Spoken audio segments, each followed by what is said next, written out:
The NFL just approved a new kickoff format that completely changes everything for the game, and has implications that could potentially bring new life to a stagnating position. But first, let's set the scene real quick. Back in the old days, aka the past 100 years up until now, for kickoffs, the kicking and opposing teams would start on opposite sides of the field and run full speed into each other to set up schemes for the oncoming kick return. Except, nobody really returns the ball anymore. The NFL reported that kickoffs were only returned about 21% of the time in 2023, which is leagues below what it once was. Just 20 years ago, kicks were being returned around 88% of the time, or 4 times as often. But there's a few contributors to this heavy decline. It's not like one day teams thought that returning kicks was stupid. First things first, the kickoff is a bloodbath and results in the majority of injuries in the NFL. Turns out, having big dudes running full speed into each other isn't the safest means of settling the score. In 2010, a college player named Eric Legrand would suffer an injury on a kickoff that left him paralyzed from the neck down, and ended his football career right then and there. Coincidentally or not, the very next year in 2011, touchback rates across the NFL increased dramatically,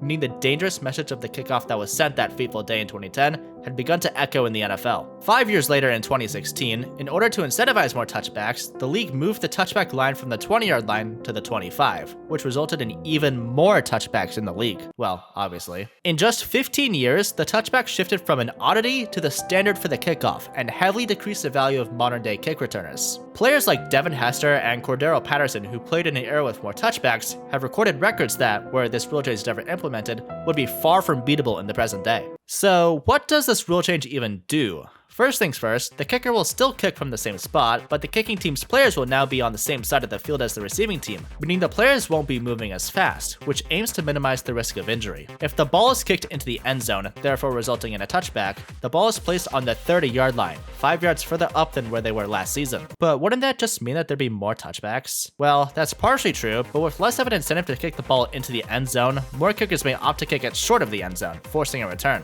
This is where the next part of the model comes into play. Nobody apart from the kicker or returners can move until the ball is caught, meaning that there's plenty of time for the returner to gain forward momentum and gain plenty of yards on the ground. I should clarify that this model was first used in the XFL and produced an average starting field position of the 29-yard line, a bit further up from the modern-day touchback, but had a couple slight tweaks in the model that the NFL will be using. If you want to know the full changelog for this rule, I'll leave a link in the description if you want to check it out. With all of that said, what does this mean for football? There have been plenty of outrage over this new kickoff, with people saying that it's taking away the game they love. Listen, I actually like this. It's much safer than the old kickoff and incentivizes more actual returns rather than a quick sprint down the field for no reason at all. It can also potentially rebirth the age of star kick returners such as Devin Hester and Cordero Patterson. Speaking of Patterson, he was just signed by the Pittsburgh Steelers the day I'm writing this video. But let's shift away from pure kick returners for a second. This change I predict will be incredible for running backs. At its core, this whole new kickoff is set up like a standard run, only with a bit more separation between the offensive line. With all the talk in the past year about running backs not getting the money they deserve, this new kickoff adds a completely new skill that running backs will be able to adapt rather quickly. They also won't have to worry about contested catches at all, since nobody else can move on the line until the returner catches the ball. So there's not much point in using a wide receiver instead of a running back. Though you could make an argument for a receiver taking these if they have breakneck speed like Xavier Worthy. But 9 times out of 10, you're gonna have to break some tackles on these returns, which is where running backs reign supreme.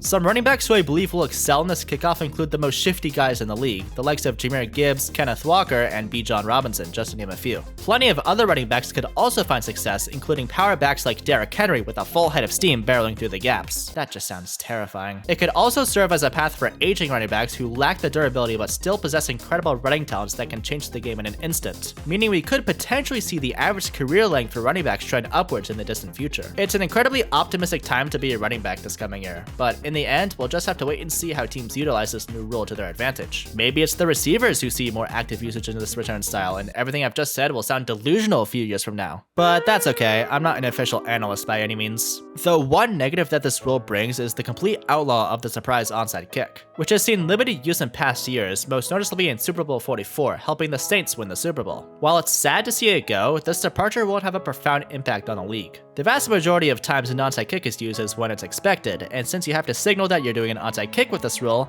little value is lost with this change. So improbable comebacks look to be safe for the time being. Thank God. Anyway, that's gonna wrap it up for today. If you enjoyed this video, be sure to subscribe as that really helps me out, and consider checking out this video showcasing the craziest Super Bowl runs of all time.